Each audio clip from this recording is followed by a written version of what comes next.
The tale of three micro solar generators, all very similar but yet very different. Looking for an entry one? Between these ones, this is your best bet, but which one's better than the other? And are they worth it? Let's find out.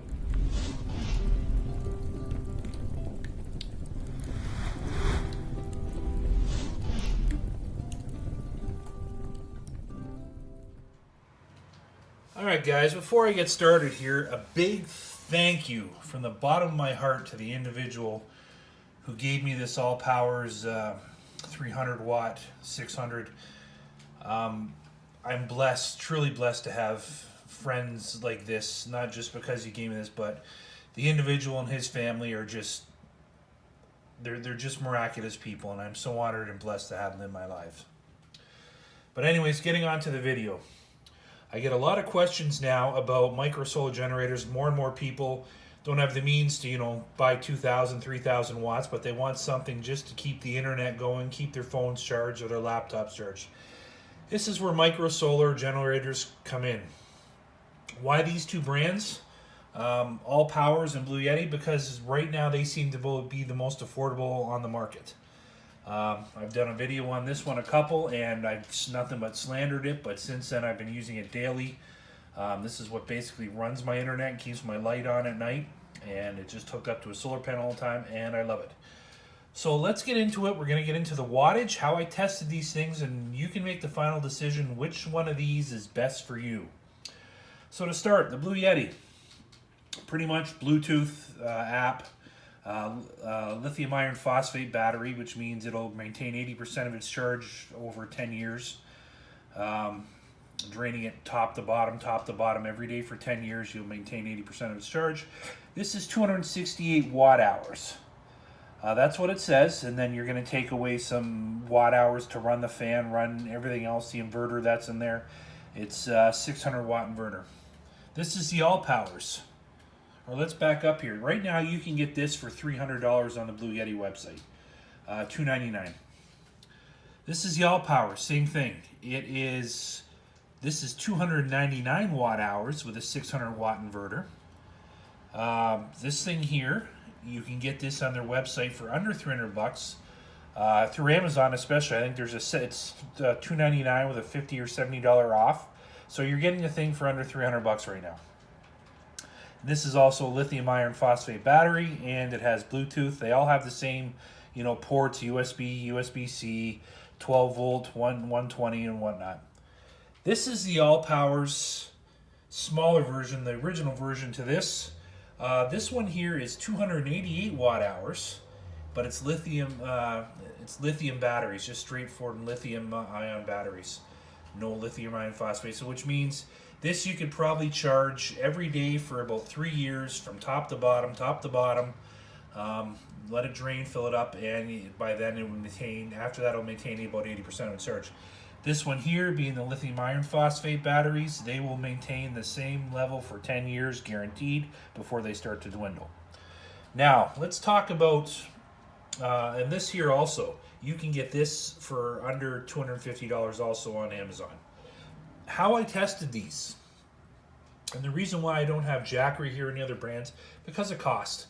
They're all pretty much doing the same job, it's just the cost is a little higher because you're paying for a brand name.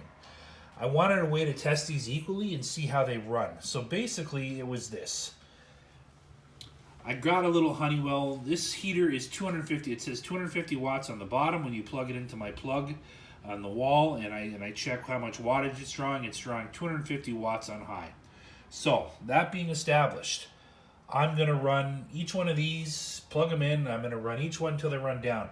The results were actually interesting and surprised me a little bit. So I'm going to show you right now what each one did. So hold on.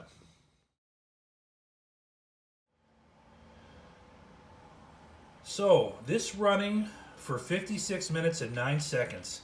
Now, what was interesting about it is they all, when you turn them on it quick, they have a peak chart. They run up to like 300 watts or whatever. Then it comes back down. This one ran consistently off that 250 watt heater ran consistently 236 watts. It didn't get up to 250 as a steady run. And it was the first one I tested. I didn't think much of it until I ran the other two, and I could feel the fan difference and feel the power difference. The heat was coming out the same, but the fan was a little bit slower. So this one ran for 56 minutes, 9 seconds, at a steady pace of 236 watts out of the 250 it was supposed to be drawing. Now let's talk about this one.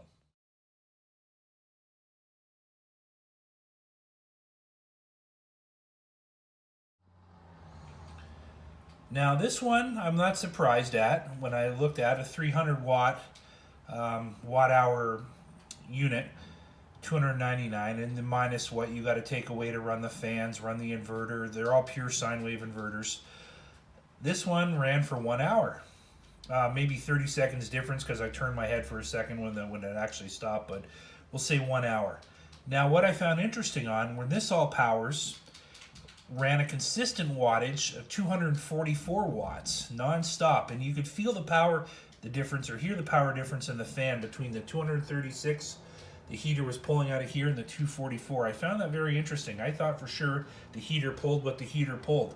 This is almost like it's a powerlifting mode in reverse and not letting it take the power it needs. I don't know. But 244 watt hours consistent, and then it ran for 1 hour. Now the Blue Yeti, the unit I slagged for so many videos, and I thought was the most horrible thing.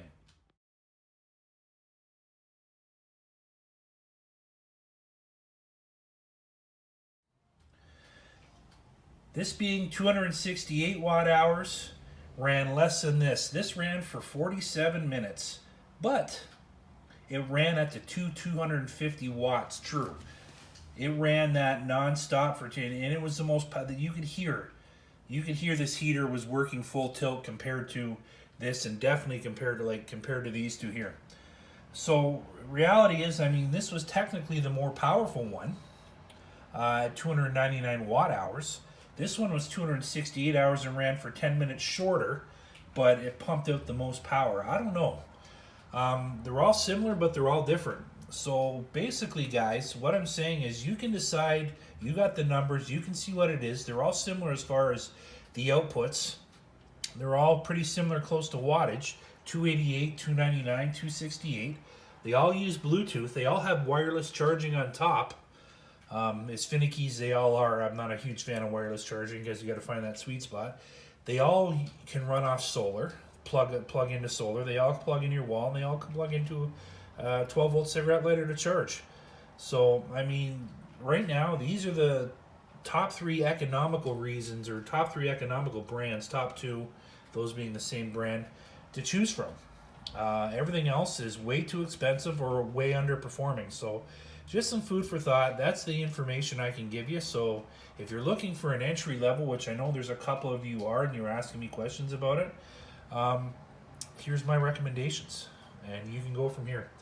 Anyways, guys, and remember, it's not a question if the shit hits fans, it's a question of when, so always be prepared.